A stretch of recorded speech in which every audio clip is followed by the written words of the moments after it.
ये रब की निशानियां नहीं तो और क्या हैं।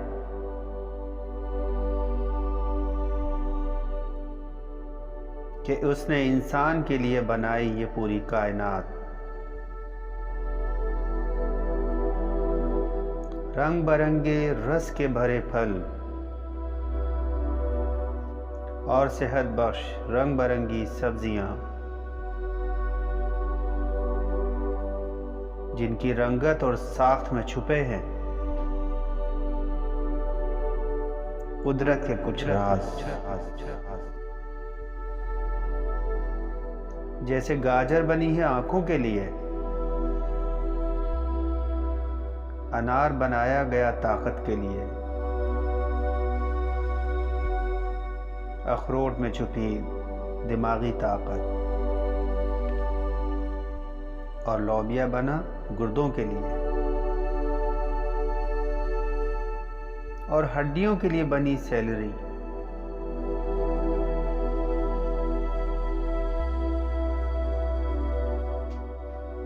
मगर क्या आपने कभी सोचा कि इंसानी जिस्म में मौजूद इन बेशुमार हड्डियों में से इस खास हड्डी पेल्विस के लिए कुदरत ने क्या चुना? पेल्विस, इंसानी ताकत और सेहत का दारोमदार इसी हड्डी पर है। पेल्विस हमारे जिस्म का वो हिस्सा है जहां कुदरत ने हमारा तमाम डेटा महफूज कर रखा है, और इस खास हड्डी के लिए चुना है कुदरत ने इसकी साख्त जैसे एक खास फल को, सिंघाड़ा, जिसे इंग्लिश में वाटर चेस्टनट कहा जाता है, और जिसे कीचड़ में महफूज किया गया ऐसी पोशीदा बीमारियों के लिए जिसे आप किसी के सामने डिस्कस करना मुनासिब नहीं समझते।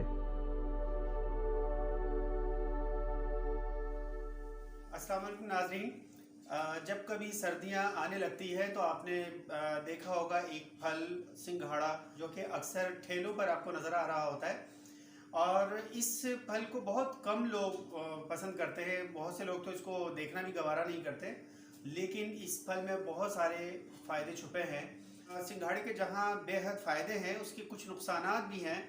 तो नुकसानात ऐसे नहीं है कि जो बहुत ज़्यादा जिसकी वजह से आप इसको ना खाएं, लेकिन कुछ एहतियात हैं इसको खाने के लिए।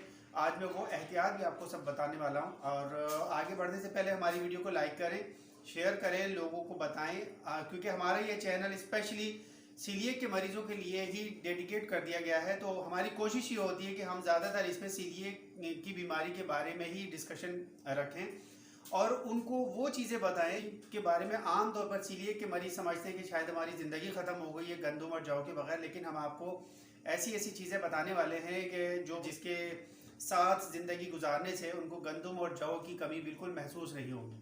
कुछ चीज़ें ऐसी हैं सर्दियों की कि जैसे ही यूँ ही सर्दियाँ आती तो लोग बेचैनी से उनका इंतज़ार करते हैं, जिनमें मूंगफली ज़ाहिर सर फहरिस्त है। लेकिन एक चीज़ और भी है, वो है सिंघाड़े। इसको बहुत कम लोग इस्तेमाल करते हैं, हालांकि बहुत ज़्यादा फ़ायदे की चीज़ है। तो मैं आज आपको इसके फ़ायदे बताने वाला हूँ। सिंघाड़ा जो है वो कम बहते पानी में आमतौर पर ये उगाया जाता है, और इसकी सीधी सीधी सी शाखें होती हैं ग्रीन कलर की, और जिसमें पत्ते वगैरह बराए नाम ही होते हैं, और इसकी जड़ जो होती है उसकी उस जड़ के अंदर ये सिंघाड़े लगे हुए होते हैं। और चूंकि ये फल बहते पानी में उगाया जाता है तो इसके अंदर बहुत सारे नुकसानात इस हवाले से हो जाते हैं कि ज़ाहिर है कि आजकल इन पे स्प्रे भी किया जाता है, तो कुछ चीज़ें जो है वो इन पे लगी रह जाती है। तो इसलिए इसको इस्तेमाल करने से पहले इसको बहुत अच्छी तरह से धोना बेहद ज़रूरी है। इसको दो ही तरीके से खाया जाता है, या तो इसको आप कच्चा खा लें या फिर इसको हल्का सा स्टीम देके इसको उबाल के भी आप इसको खा सकते हैं।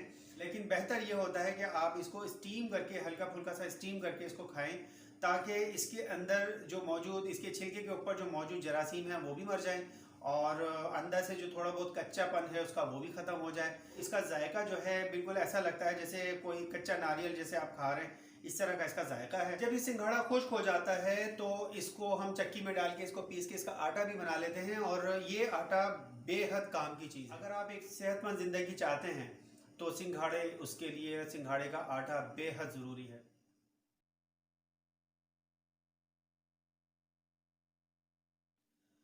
आधा कप सिंघाड़ों में सिर्फ 0.1 ग्राम फैट्स होते हैं और तकरीबन 15 ग्राम के करीब कार्बोहाइड्रेट्स होते हैं। 6 कैलोरीज होती हैं। कोलेस्ट्रॉल इसमें बिल्कुल नहीं होता। ये सिंघाड़े आपके दिमाग और जिस्म के इम्यून सिस्टम को बढ़ाने में बेहद मुफीद हैं। जिन लोगों को थायराइड ग्लैंड्स का मसला रहता है उनके लिए भी ये बहुत ज़्यादा मुफीद है। इसकी तासीर चूँकि ठंडी है तो इसलिए जिनके जिस्म में खून में बेहद गर्मी होती है उसको भी ठंडा करने के लिए काम आता है। इसे खाने के आधे घंटे के बाद तक पानी पीने से गुरेज करना चाहिए। जो शुगर के मरीज़ हैं उनको मैं बिल्कुल मशवरा नहीं दूंगा कि वो ताज़ा सिंघाड़े खाएं। शुगर के मरीज़ों को ताज़ा सिंघाड़े नहीं खाने चाहिए, लेकिन जो सिंघाड़े होते हैं खुश्क वो शुगर के मरीज़ों के लिए उतने ही ज़्यादा फ़ायदेमंद हैं। ताज़ा सिंघाड़ों में कार्बोहाइड्रेट्स बहुत ज़्यादा होते हैं। शुगर के पेशेंट जो है उनको अवॉइड करना चाहिए। और लेकिन जब यही सिंघाड़े जब खुश्क हो जाते हैं तो शुगर के मरीज़ों के लिए बहुत अक्सीर का दर्जा रखते हैं।